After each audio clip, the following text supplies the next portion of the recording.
Good morning, and thank you for joining this morning's NJCAR webinar focusing on reviewing the Paycheck Protection Program Flexibility Act of 2020. This follows several previous webinars we've hosted on the PPP program and its many developments. My name is Brian Hughes, Director of Communications at NJCAR, and today you'll hear from Lou Young from Withum and Mike McMahan from Arent Fox. Jim Appleton and Anthony Anastasio from NJCAR are also on the call. Mike and Lou will primarily be covering the significant modifications made to the PPP provisions thanks to the legislation passed late last week. They will also discuss why these changes are important to dealers who have applied for and received PPP loans and intend to seek loan forgiveness. Before we begin, just have a few quick housekeeping details. On the right-hand side of your screen is a control panel. I'd like to point out the questions tab in particular. During the call, all participants will be muted. If you have a question during the presentation, we ask that you write it down. We'll give you a heads up when the webinar is winding down, and you can submit your question in the questions tab if it hasn't already been answered. There's going to be a lot of information presented during this, so a lot of your questions may be answered during the presentation. Now I'd like to turn things over to Jim for a quick update on where things stand in the coronavirus world that we're in now, before he hands things to Lou to start the review. Jim? Thank you, Brian, and good morning to everyone. I want to start off by thanking Lou Young from Withum and Mike McMahan from Arent Fox for their continued support and expertise in NJCAR's ongoing efforts to keep our members up to speed on what has been a fast-moving and ever-changing high-stakes government program. I would note briefly that the legislation that the president signed last week allowing for greater flexibility in the PPP came about in large part because of the concerns that were raised by dealers in the Northeast and other hard-hit areas of the country for whom the original PPP program and the forgiveness criteria that were applied to that program simply made it unattainable and difficult to work with. So I think that this the PPP Flexibility Program is one that in plain English, we asked for, and so that doesn't mean it's everything we wanted, and it certainly doesn't mean it's at this point in time clear to all concerned. But I think it was enacted in good faith to try to help some of the most hard-hit areas of the country who are finding it difficult to comply with the forgiveness provisions of the original act, given that our states were still under stay-at-home orders and employees were still reticent to come back to work. Customers were still disinterested in shopping for cars. So now that some of that has opened up again, the PPP Flexibility Act should give you greater access to forgiveness and allow you to make better use of these federal dollars.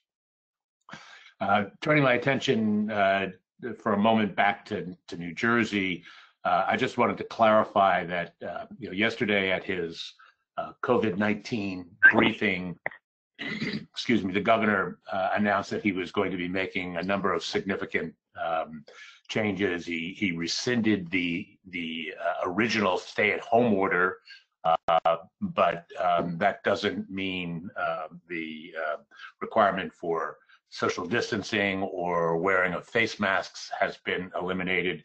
He's also signaled that he's going to be raising the limits for outdoor gatherings and for certain indoor gatherings to facilitate religious services and some other celebrations, graduations, and the like. So, we see a lot of positive movement towards reopening, but as of this moment, there are no changes to the current mandates that are imposed on dealerships.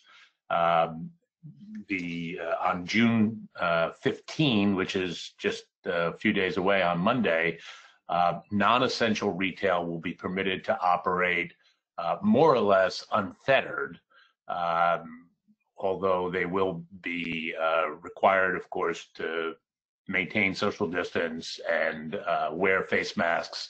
They'll be limited to 50% of the building occupancy at their locations. And the question has been asked, well, why doesn't that same situation apply to new car dealers who are essential retail? And the answer is because there's an administrative order out there, Administrative Order 2020-13, which was implemented early on to try to assist dealers and allow you to reopen your showrooms by appointment only. But until that order is either rescinded or clarified, we have to assume that dealers are still operating under the by appointment only sales requirement. Again, we've petitioned the governor's office and the state police for clarification, hoping to have something in the next 24 to 48 hours that we could announce. But at this point in time, I think you should assume that even though all other non-essential retail, starting Monday the 15th, will be permitted to operate pretty much without restrictions, dealerships are still under the by appointment only sales restriction in the showroom. With that, I would turn things over to Lou Young, again with my sincere thanks to both Lou and Mike McMahan for their efforts to help us keep you up to date on this, all that's changing almost day by day with the PPP. Lou? Thanks, Jim. I think it's apropos that this presentation was marketed as PPP Loan Forgiveness 2.0. Jim's comments remind me of when the initial program came out sometime in March, and we were sitting around. It was 10:30 at night on a Friday, and there were 3 or 4 of us looking at this, sort of scratching our heads. And about 12:30 that night, I got a call from George Barry, and he was livid, saying, we've got to, this has got to be clarified. I can't believe that this is what we're stuck with. And he said, call Jim Appleton. He's got to do something. We got to contact the president and Congress and get him to change this. And I chuckled, and but over time, I think, hopefully, based on Jim and others who did lobby for changes, we got to 2.0. We got the recent PPP Flexibility Act. And as Mike and I were discussing yesterday, perhaps there's going to be a 3.0 or a 4.0 sometime in the future. But for now, I think we have something that we can work with, and the forgiveness part of this should be beneficial, more beneficial to the dealership community. So we're fortunate that they were able to come up with this. So I start all of these presentations with some caveats. I'll start with this slide and end with this slide. Basically, we're still waiting for some official guidance from the SBA in terms of FAQs or any regulations that come out. But the most important thing is you have to talk to your banks. The banks are the ones that are going to be putting these forgiveness applications together. They're probably going to be online, and when they will be available, we just don't know at this point. But again, staying in contact, communicating with your banks is very important. And we'll continue to watch and see how the SBA comes out with the forgiveness calculations and what they will be prescribing. Mike, any thoughts on this? Yeah, I would just say that,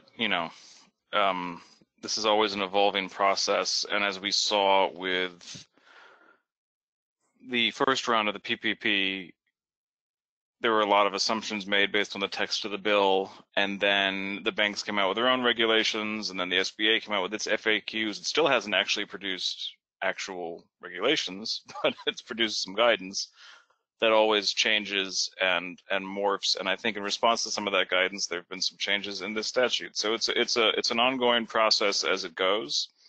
And the other thing that I would keep in mind is that at the end of the day, the text of the statute is the controlling document, and that's what we're going over today, at least with this Flexibility Act. And so, you know, the SBA in the current administration might be more lenient to businesses, and we don't know what a future administration or future SBA would do as well, or a future Congress that might change these laws. So this is all fluctuating and up in the air. So keep posted here for updates as we provide them to you. And I would just say, in general, I know that Anthony's made this point before, the purpose of the program is the Payroll Protection Act. You know, it's to protect payroll. So if you want to be sure that you're going to get the maximum forgiveness possible, spend it on payroll, and the rest of the questions will fall away. But from there, I'll let Lou take it off.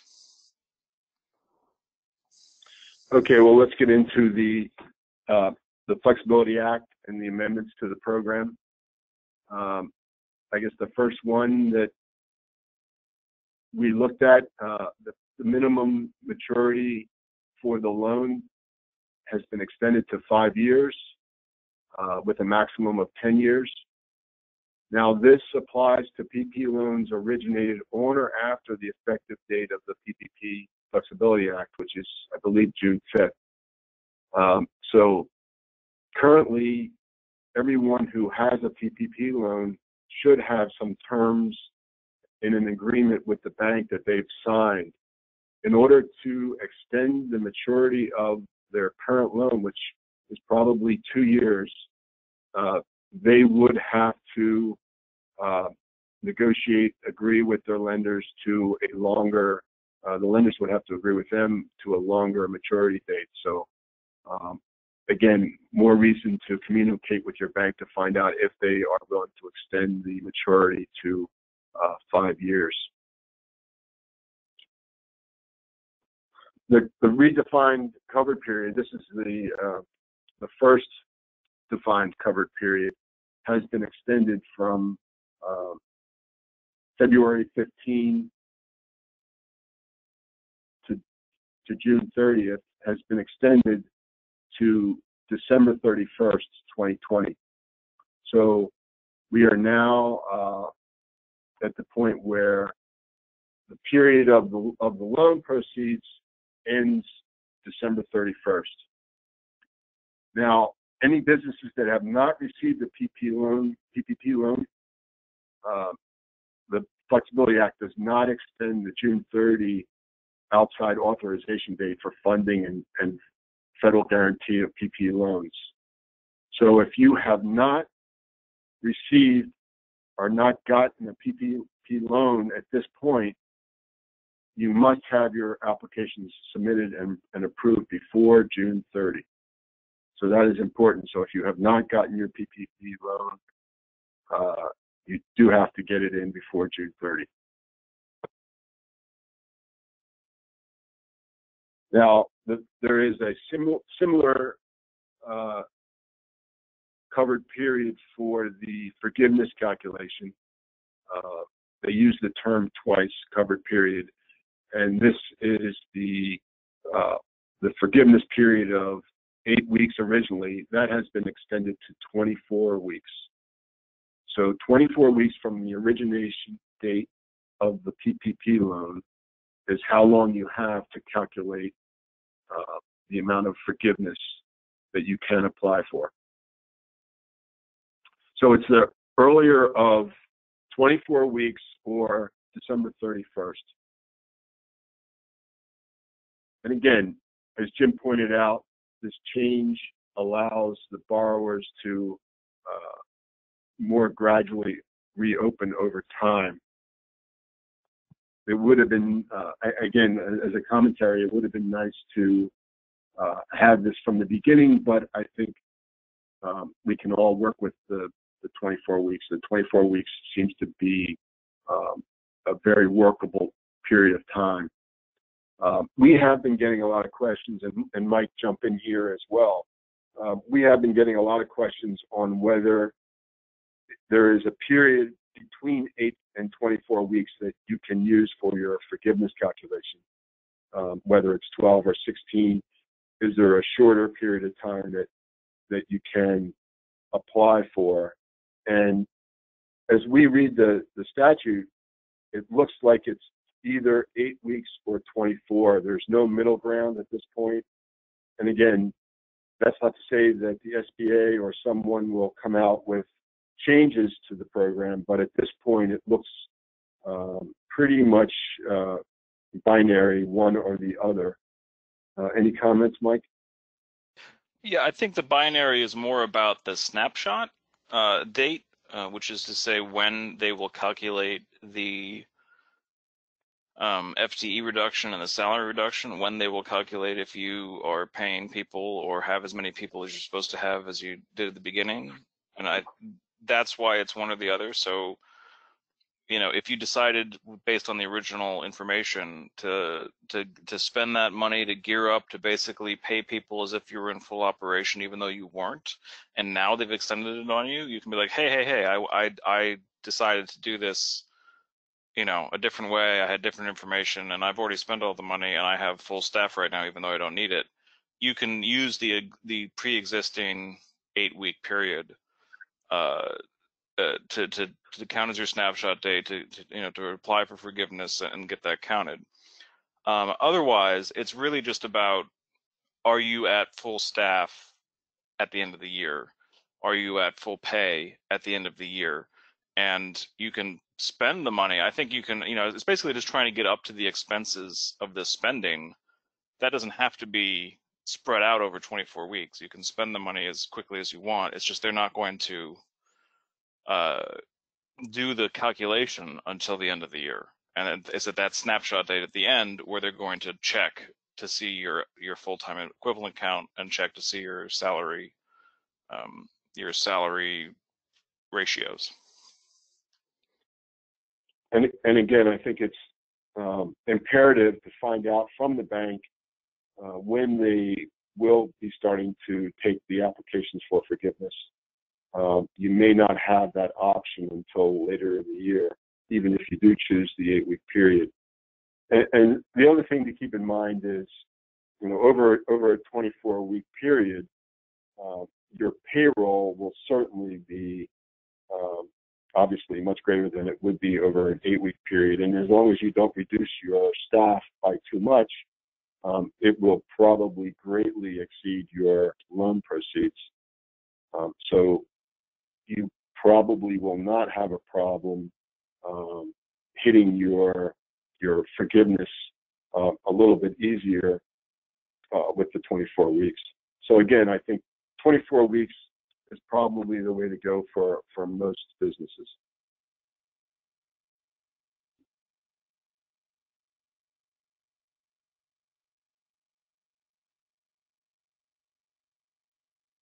Borrowers with pre-existing PPP loans outstanding as of the passage can opt out of the extended forgiveness period, as we talked about.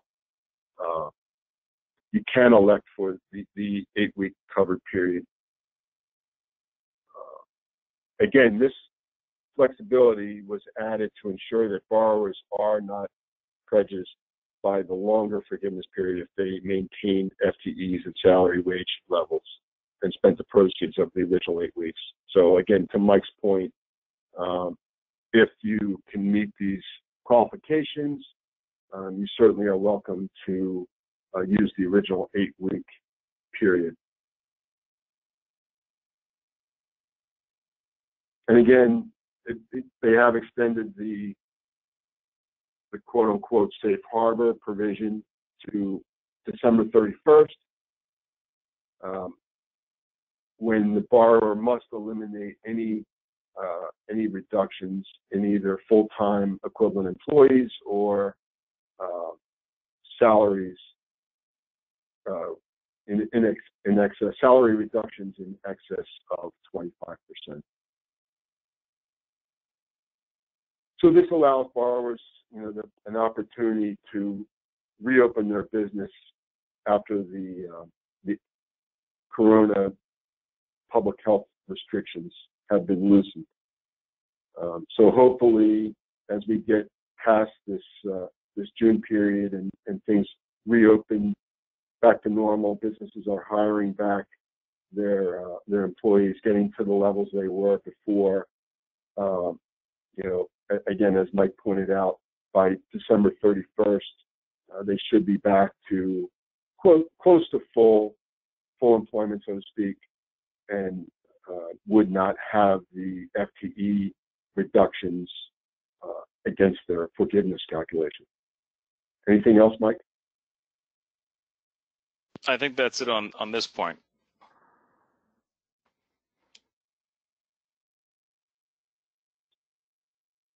So there's two additional safe harbor provisions that were added that basically allow you to get full relief from your FTE reduction. And the first is that if you try to rehire or replace individuals who left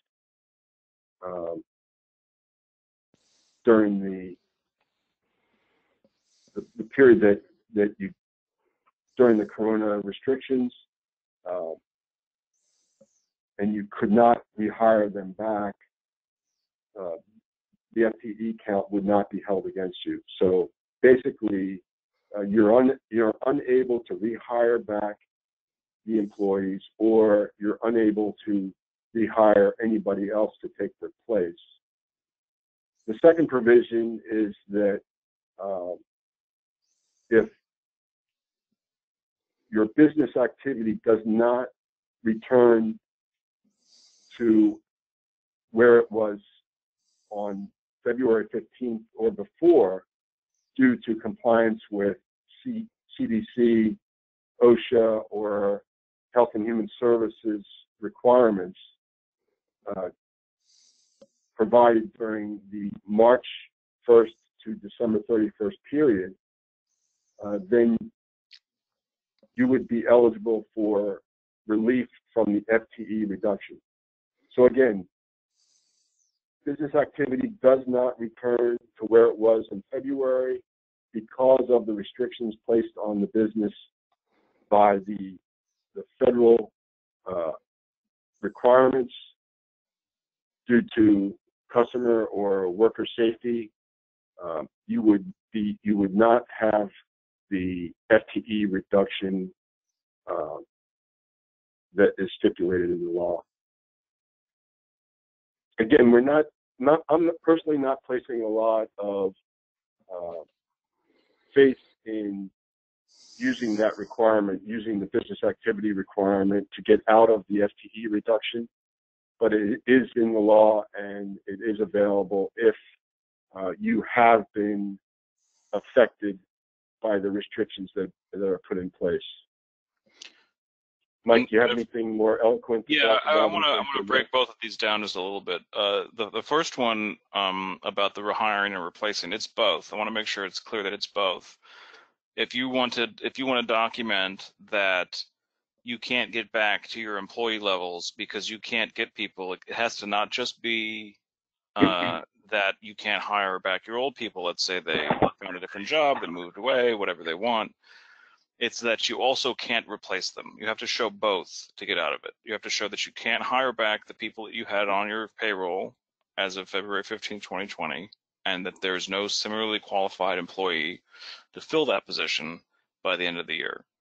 And, some industries that might be a little bit easier than others. I'm assuming if you're one of these pork processing facilities that got really hit, you might have trouble finding people that want that job. There are certain things where you can see that happening more, perhaps, than a car dealership, where people are going to be relatively safe. Precautions are being taken care of. I don't see, the car industry is a good source of jobs, as all of you know. People usually like the jobs they have. And certainly by the end of the year, like I know there's been some talks about all these unemployment benefits, but by the end of the year, those should be gone. And anyone who's offered a job or refuses to take it will lose their unemployment benefits for the most part. So it's, you know, by the end of the year, any job that you had open, you should be able to fill. I would believe it would be you'd be hard pressed to demonstrate that you couldn't. The second thing I want to break down is this business activity level and make it clear what it lets you do and what it doesn't. It's documented inability to return to the same level of business activity as of February 15th due to compliance with the federal guidelines, the Secretary of Health and Human Services, the CDC, or OSHA. If you remember, due to lobbying to President Trump, car dealers were labeled an essential business. So whatever Mr. Murphy does, or Mr. Cuomo, or anybody else in the state level, that doesn't apply to this. It has to be that there was something done at the federal level that affects your ability to return to your business activity. And I think that's mostly aimed at movie theaters, restaurants, event venues, places where you can't imagine, due to social distancing requirements, mask requirements, or whatever else, that you're going to get a full house like you used to have. And I would be very leery of, you know, if you're in the position where you need to make this argument and you want to make this argument, we can certainly see what we can do. But, you know, you have these facilities, a lot of you have wonderful, beautiful dealership facilities with lots of square footage, lots of distance between people, compliance with these requirements, you know, by itself, in and of itself, it would be hard to document that your business activity is down because of that versus the general economy being down. So as Lou cautioned, I would be very wary of attempting to rely on the business activity exception for forgiveness.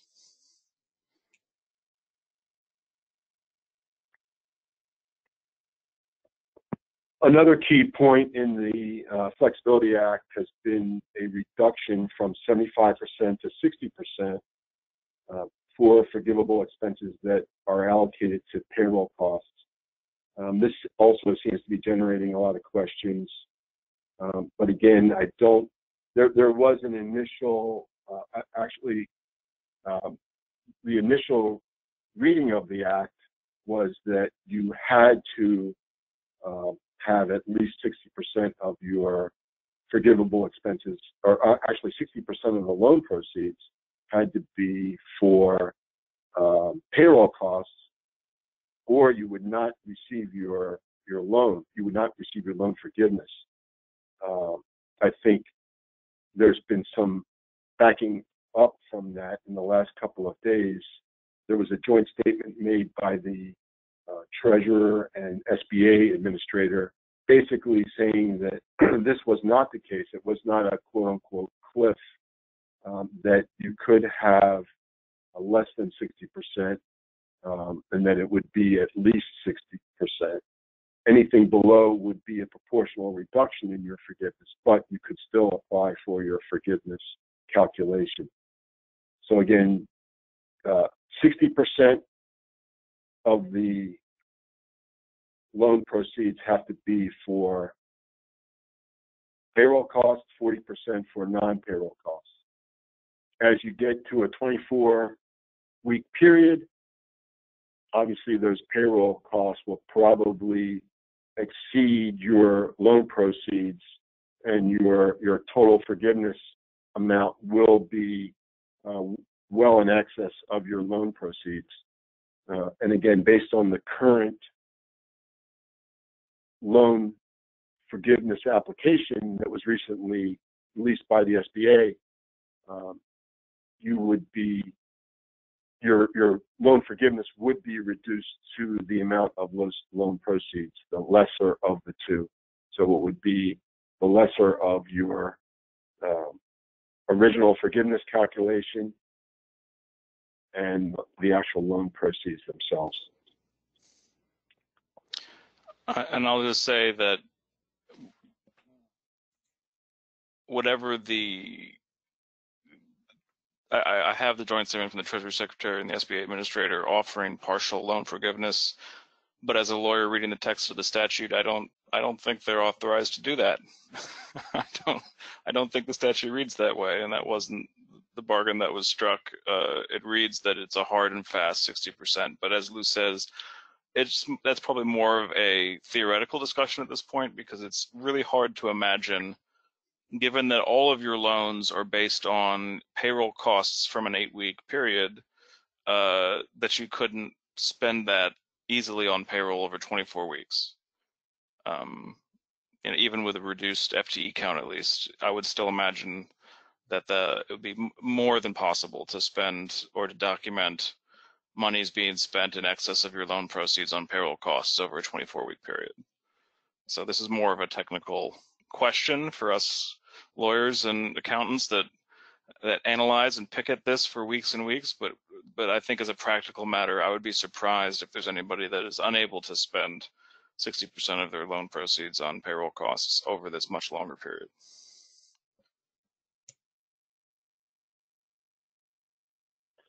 Another confusing part of the new Flexibility Act is the deferral period. Originally, it was 6 months. You had six month deferral from the original date of the loan. It has since changed to now be after your loan forgiveness application. You basically, when you get your loan your loan forgiveness application in, the borrower has 60 days to process that and send it to the SBA. The SBA then has 90 days to get back to the lender. So basically, your deferral the deferral period runs to the actual date that the amount of forgiveness has been remitted back to the lender. So again, this could be up to 150 days after you submit your forgiveness application. Now, one further stipulation is that you have 10 months from the end of your covered period to apply for forgiveness. So if you don't apply within the 10-month period, you fail to get the forgiveness. So in theory, it could be as long as 150 days after 10 months from the end of your covered period. Again, we're hoping for some clarity here. This has generated a few questions, but it definitely begs for more communication with the bank, especially when they actually get the forgiveness amount remitted from the SBA to the bank. So this is something where you're going to have to, again, stay in touch, find out when the bank gets their money from the SBA so that you can start making your loan interest and principal payments at that point. Mike, anything to add to this confusion? No, I agree it's confusing, and I actually believe that this is the area that we'll see even more activity on. You know, I think much of the details of how to get one of these loans, especially with the cutoff coming in just 20 days, that'll be done and baked in and over, but the forgiveness is the piece that's going to go on for quite some time, including the promised regulations from the SBA that have yet to materialize.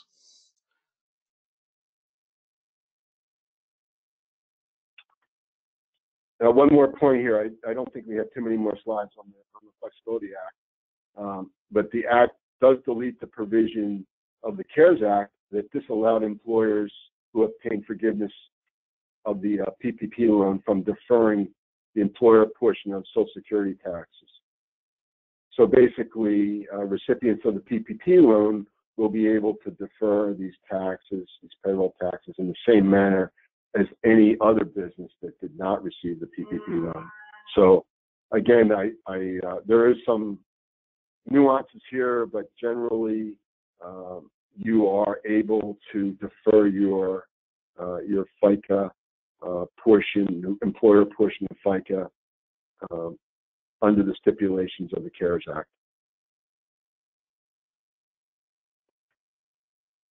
So there were some things that they did not touch. We just want to go over a couple of the items. This is more of a refresher course. The payroll costs do not appear to have changed in the new act. They are the same as before. Wages and salaries, the vacation, separation payments, any payments for group health care benefits, any retirement contributions, and employer, state, and local taxes on compensation. Again, one thing to keep in mind here is, and we'll bring it up later, there's still a cap on any salaries over $100,000. So any salaries above $100,000 are capped at $100,000 instead of over the 8-week period. It's now 24 weeks, so that that amount is a little higher. I believe it's approximately $46,000 over the 24-week period. I think it's the exact number is in one of the later slides. Mike, anything to add to this? No. This is basically. And again, the non-payroll costs, same. Payment on interest on any mortgage obligations incurred before February 15th. Any rent or lease payments enforced before February 15th, and any utility payments. Obviously, gas, electric, water, telephone, internet access, things like that began prior to February 15th. We still don't have any specific answers on floor plan. That's something I think, again, that needs to be discussed with the bank. But as Mike pointed out before, we all believe that over a 24-week period, your payroll costs will exceed, and to a certain extent, greatly exceed your loan proceeds. So there's probably less of a concern about adding floor plan interest as a non-payroll cost item. And again, the FTE reductions during the covered period are the same. It's the FTEs during the covered period compared to 2 base periods that you can determine in terms of the best results for you. The first base period is January 1st to February 29th, 2020. The second base period is February 15th to June 30, 2019. So again, nothing's changed here. You still have the choice of which base period produces the best results as far as your FTE reduction. And again, based on the recent rulings, the recent FAQs, there's 2 ways to calculate FTEs. For one, you're dividing the average number of hours paid per week by 40 and rounding to the nearest 10th, capping any individual employee at 1, a quotient of 1. A more simplistic method would be to look at anybody who works 40 hours or more as a 1, and any other employees as assigned as a 0.5.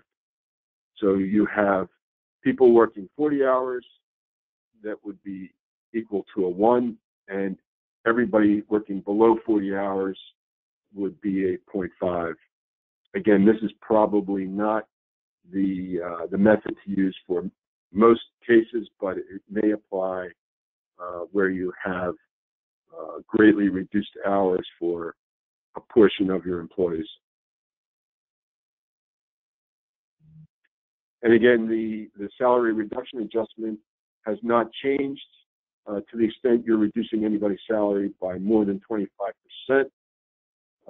As compared to the first quarter of 2020, then any amounts for each individual reduced by more than 25% would reduce your loan forgiveness. So again, if you reduce your employee's salary by 30%, the difference would be the 5% of the salary amount. That 5% would, whatever that dollar amount is, would reduce your forgiveness calculation. This provision obviously does not apply to anyone who earned over $100,000 during for any pay period in 2019. So if we've talked about this at length, any employee where you can show that their annualized income was over $100,000 during a single pay period in 2019, this provision would not apply. Hopefully there are no questions on some of the provisions that have been in place for 2 or 3 months now. And again, as we mentioned before, these forgiveness reductions are eliminated if you are rehiring everybody or their salaries are brought back to pre-February 15 levels by the December 31st date under the new act. And again, I've shown this chart a few times. There's allowable uses and forgivable expenses. And as we've talked about quite a bit, given the fact that payroll will probably exceed your loan proceeds over the 24-week period, there's less concerns about what you can or cannot use for forgivable expenses. And I've noted here at the top, the salary cap moves from $15,385 for the 8-week period to $46,154 for the 24-week period. And with that, unless you have anything to add, Mike, we can open it up for questions. Do you have anything, Mike? No, just I think it's time for questions. Okay, well, in the interest of time, and so we don't repeat too much or get too far off on a tangent, if a question was covered, I'll ask Mike or Lou to refer people to review the slides or recording of the webinar, both of which will be posted to the NJCAR website this afternoon, along with a couple of other links to a couple of Withum stories that Lou had provided, and I think you referenced one during the presentation. Also, if the question obviously is too specific, if you want to have the participant contact you after the webinar, that might help move things along. We've got a couple of questions already, so I'll jump right in. Does the FTE reduction relief apply if you choose the June 30th end date, 8 weeks, versus 24 weeks? I think the question is there still an FTE reduction? Yes, it's just calculated as of June 30th instead of as of December 31st. So if you're stuck in a situation where you made a go of it, you took all the money, you're trying to keep your people employed, but you realize there's just no way you're gonna make it to the end of the year at the same headcount, take the 8-week period and you can have it measured as of your employee count as of June 30th, and then, forgiveness is pinged off of that, and what happens thereafter shouldn't affect forgiveness, though I put a big asterisk on that because this changes all the time and they're still waiting on guidance. But that's our understanding from the statute. They followed up with, I guess they were referring to the new safe harbor.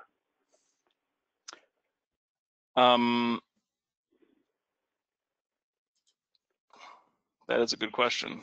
I think it would be, well, first of all, I guess that the easy answer is you should be talking to your bank. You should be checking with your bank in terms of what they're going to allow you to do as far as the forgiveness application is concerned. The 8-week period, I believe the safe harbor has been changed to December 31st. So yeah, while I'm reading. Yeah, I agree. While you can make the adjustments for FTE during the cover period, you may have to wait till December 31st. I think you do have to wait till December 31st to apply the safe harbor provisions. That is correct. The exemption based on the new safe harbor is dated as of December 31st, and I don't know in that instance how the 8-week period matches up. It may be that I don't know that there's a benefit, because I think then they would be doing a snapshot at the end of the year, and there's no additional benefit for sticking to the 8-week period once you move the snapshot date. That's really the only reason. Otherwise, you might as well use the 24-week period and get your pay, max out on the payroll portion that is forgivable. I don't know if Lou has any other thoughts on that, but yeah, I mean, again, as we said many times now, I think most of the businesses, most of the dealers that I've talked to who are considering the 8-week period are probably better off if they go with the 24-week period, given that they don't have an option in between, because they will probably be in a better position to take advantage of full forgiveness of the loan proceeds. So, but it does look like that safe harbor applies as of December 31st. right. And I'll just reiterate about that safe harbor that the one about business activity relates only to federal guidelines. Governor Murphy's orders do not implicate that provision. This may actually be a very similar question. Is the FTE count based on the June 30th number or the covered period if you pick the 8 weeks? It's a June 30th snapshot. It's as of June 30th. That's how it was written in the original statute. It had nothing to do with the 8-week period. It was only your FTE count as of June 30th was how everything was written until this Flexibility Act came out. So now that safe harbor has been moved to December 31st, though, right, Mike? Yes. If you're not opting to stick to the 8-week period, it's been moved to December 31st. Regarding the 75% to 60% change for payroll costs, are dealers capped at 60% of their payroll cost being forgiven? No, it's not a cap, it's a floor. You can 100% of your payroll costs. You can go all the way up to the ceiling of your loan with payroll. There's no limit on the amount of money under these loans that you can spend on payroll, with the exception of you can't spend it on people that make over $100,000 a year for the portion over $100,000. So you can pay somebody with it who normally makes, let's say, $150,000 up to $999.99, $99,999, and not the rest of it. But there is no, I'll say it again, there is no limit on the amount of money that you can spend on these loans on payroll. If you want forgiveness, spend it on payroll. It will. That's the purpose of the program. Okay. Because the demo allowance is added to payroll only to calculate taxes, then deducted, is that considered compensation for salary limitation purposes?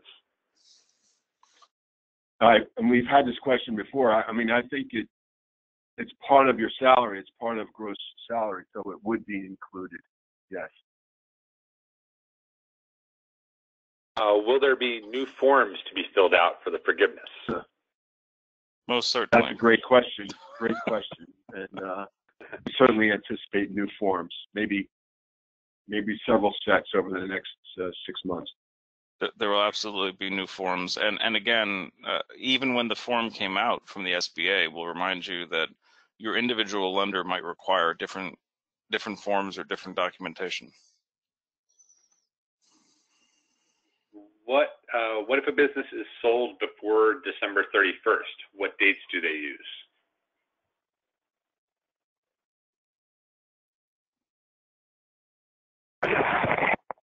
Wow. Okay. Well, again, Sorry, that's it's a very specific question. I'm not sure we have an answer to that one. well, I think we would have an answer, but I think that might be one where we can go offline. If they want to contact me, I can talk to them about that. I don't want to, speculate off the top of my head, but again, we have talked about similar situations, and there would probably be a point where, obviously, if it was during the 24-week period when you sold, that would be your cutoff.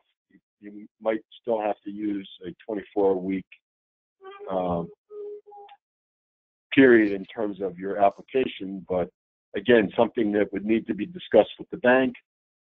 If anybody has a specific question on that or would like to talk some more, I'd be happy to answer any questions offline. And Lou's email and phone number are on that slide there. I don't know, Mike, if you want to just read yours off real quick so people can write them down.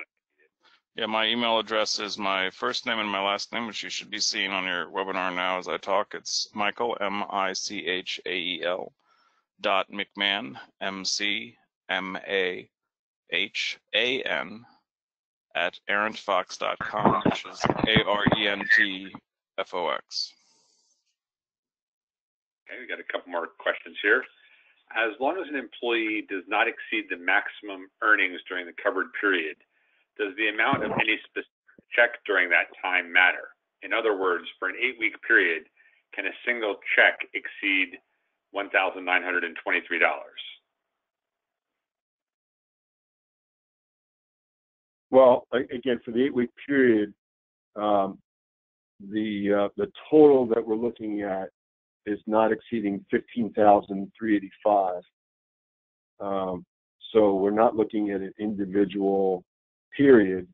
If you have 4 weeks where you're making $4,000 a week, obviously by the 4th week you'd be at $16,000, and you would be capped for the 8-week period at the $15,385. That said, I do worry about the salary reduction issue and making sure that as of the time that they measure to see if you're paying people what they earned before, I'm not sure that a lump sum payment. Again, there are nitpicky things about forgiveness that have not fully been explored and should be considered in further guidance. And we have been telling our dealers that to the extent possible, don't try to game the system, use regular payroll periods, use regular pay amounts, use regular, keep things normal, because that's going to pass muster the easiest. And until we have more specific guidance on some of these other issues, I wouldn't try to put one over on the SBA, for example. Another person has a question about the change from the 75% to 60%.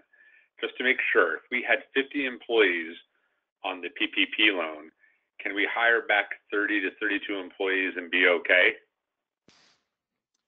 Oh, those are two different things. Okay. Basically, go ahead, Lou.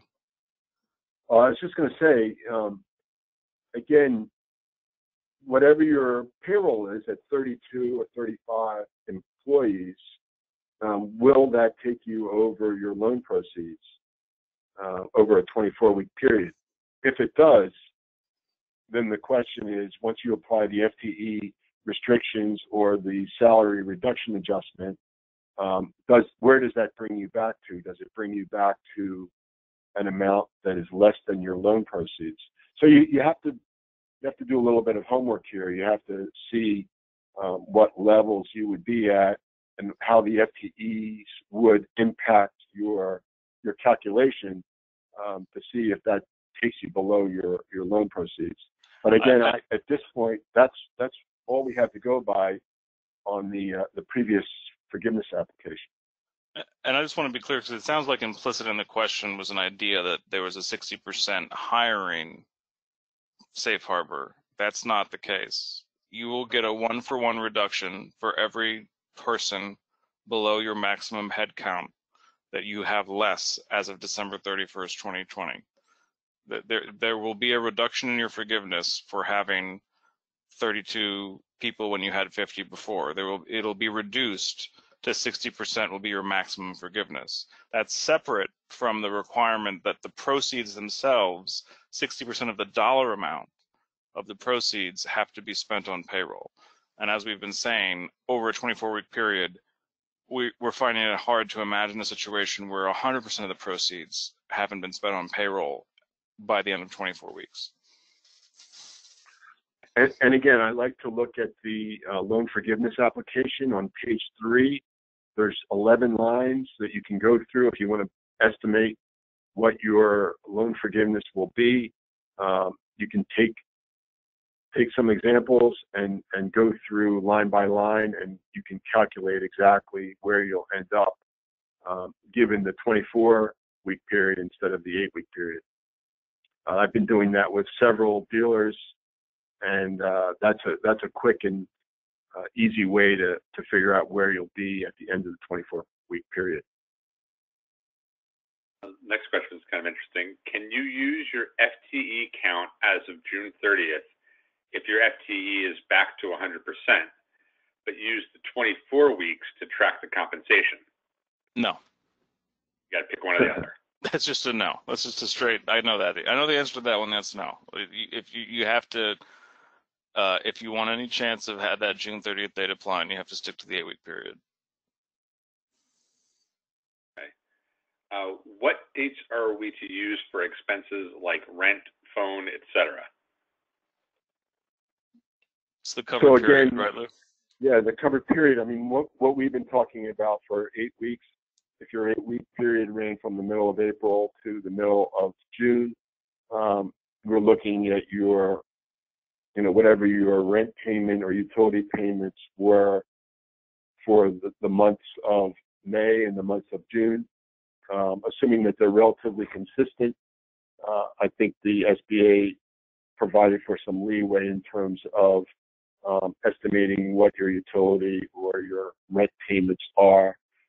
Obviously, they were very specific in their comments, their statement on disallowing any prepayments. So you would not be able to prepay any rent or utility payments in order to increase your non-payroll costs. But again, I think personally, a lot of this has become academic as we've been talking about several times here. I think your payroll costs will end up greatly exceeding your loan proceeds. Okay, we have one more question, unless any others pop in, and this one actually might be more for Anthony. So hopefully his child is not screaming in the background. I'm here, Brian. Everything's under control. What's going on? Restaurants, salons, and theaters were closed at the state level, not federal. Why would state-closed businesses fall out of the federal guidelines and the others don't? Mike already addressed this. I don't know if he wants to be the one to answer, but I mean, the way that the statute reads, the Flexibility Act, one of the two safe harbors, your inability to operate has to be based on the federal guidance. And my understanding is that dealers have been deemed essential, number one. And number two, when you look at the federal guidance, it's going to be very difficult to argue that dealers couldn't operate because of the federal guidelines or requirements given the size of the dealerships. These aren't movie theaters or restaurants. We have more space. It's way easier for us to operate in a manner that's socially distant and safe from a public health standpoint. So I think the point Mike was trying to convey, and he can chime in to clarify if I butchered anything that he said earlier, was that you're not going to be able to really hang your hat on that second safe harbor, given how dealerships are laid out, how they're classified federally, and the fact that the safe harbor specifically mentions federal requirements, not state requirements. Mike, did I miss anything on that? No, I'll just clarify that, even if there's also a level on which the state is interfering, we're talking about this has to be by the end of December 31st, 2020, you show that you can't get back to your business activity levels at the beginning of the year. And for, I think, a lot of businesses operating with masks and sanitization and 6 feet apart isn't going to present such a massive hurdle that they couldn't get back to at least something approaching their low level of business activity.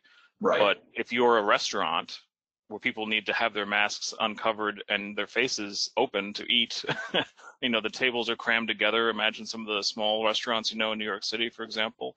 If you're a movie theater, there you have the seats packed together and people are eating popcorn. Like, there are a number of things where you can imagine that just the guidelines of 6 feet apart, masks in public, social distancing, it's not possible to run those businesses in the way that they were being run in February. Like, it's not. Get the number of employees. They're literally inconsistent with their business model. The federal guidelines and their business model don't work together. Whereas, it's inconvenient for a car dealer. And I'm not saying if you're in that situation where you want to make that case, we'd be happy to make that case for you. I'm just saying it's going to be, I wouldn't rest your hat on it because you have a lot of space, you have a lot of I'm even thinking of some of the smaller dealerships I know in New Jersey, the desks are still basically 6 feet apart. Maybe you could got to drag them a little bit wider, stagger appointments. Like, sales can still happen. And if the sales are down at this point, you'd have to demonstrate that your business activity is down, not because of the economy, but because of the fact people have to wear a mask to come test drive a car. And Governor Murphy's orders incorporate a lot of the federal guidelines, but you can't hang your hat on those alone as your reason in order to sustain that safe harbor. I think that's probably the source of the confusion on how those federal guidelines and then the state stay-at-home orders and executive orders overlap. Is there any follow-up questions, Brian, on that point?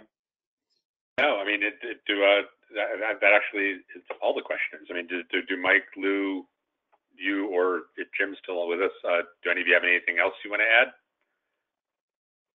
I just hope that we don't have an entire webinar dedicated to this one provision on business activity, Mike, in the near future. I hope so as well, and I also hope that there's some actual guidance from the SBA that is clear and easy to apply, and not what we've had so far. Yeah, I mean, I think that's an important point. This is a step in the right direction for sure, but law typically moves slow. The situation is moving fast, and unfortunately, there's a lot of unanswered questions still, despite the fact that we've had this vast improvement. I think the theme that Lou has expressed throughout the webinar is that this 24-week, December 31st deadline really takes a lot of the pressure off. So I think, it's incumbent upon dealers to sit with their advisors, the lenders, accountants, lawyers, and really ask themselves, is it worth it to try to meet that June 30th deadline? Or I think in most instances, it won't be worth it, and they're better off extending it out to 24 weeks and ensuring that there's going to be no issues with forgiveness. The goal is to not really have to pay back anything. The goal is to spend it all on what it's intended for, payroll, and that you have a little bit more leeway as far as spending it on other things. And the more time you have, the more likely it's going to get forgiven, because it's going to be easier to fit it into those categories for approved forgiveness. Again, going back to. Hello. I'm sorry. I'm just again going back to that loan forgiveness application.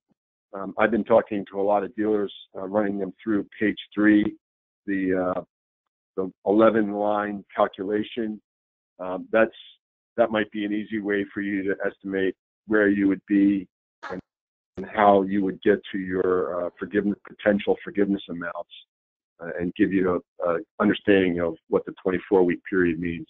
So, and hopefully it doesn't go to 24 months, Anthony. With that, I misspoke, but yeah, I agree. With that, anything else, Brian? I'm sorry, there was one last question. It was somebody had asked a question before that I asked them to clarify, and it just came back. Their original question was, there's no penalty for paying more, correct? And what they followed up was about people's compensation. There's no penalty for paying more on people's compensation. Is that correct or no? Well, Mike pointed out that, he's recommending that people stay close to, the patterns that existed before. I think that's safe. There are some, I guess, all I would say is, you're limited to the 385 for the 8-week period. You can't exceed that. You're limited to the 46,000 for the 24-week period. You can't exceed that. Okay. Yeah, that's generally what we've been, recommending to dealers is, try to stay as close as you can to the comparative period, payroll period, and you'll keep the road to forgiveness smooth. I mean, the goal here is to get maximum forgiveness. That being said, I understand there are some instances where certain employees, even in this environment, are performing in a way that their compensation is actually increasing above the comparative period, so that it can get tricky. But again, the general advice that, we've been giving out is that try to track your comparative period and ensure that you maximize forgiveness. Great. Well, thank you to Mike and Lou, Anthony and Jim. Thank you all the participants for some great questions. That concludes today's webinar. Thank Stay you. safe. Thank you all. Take care, guys.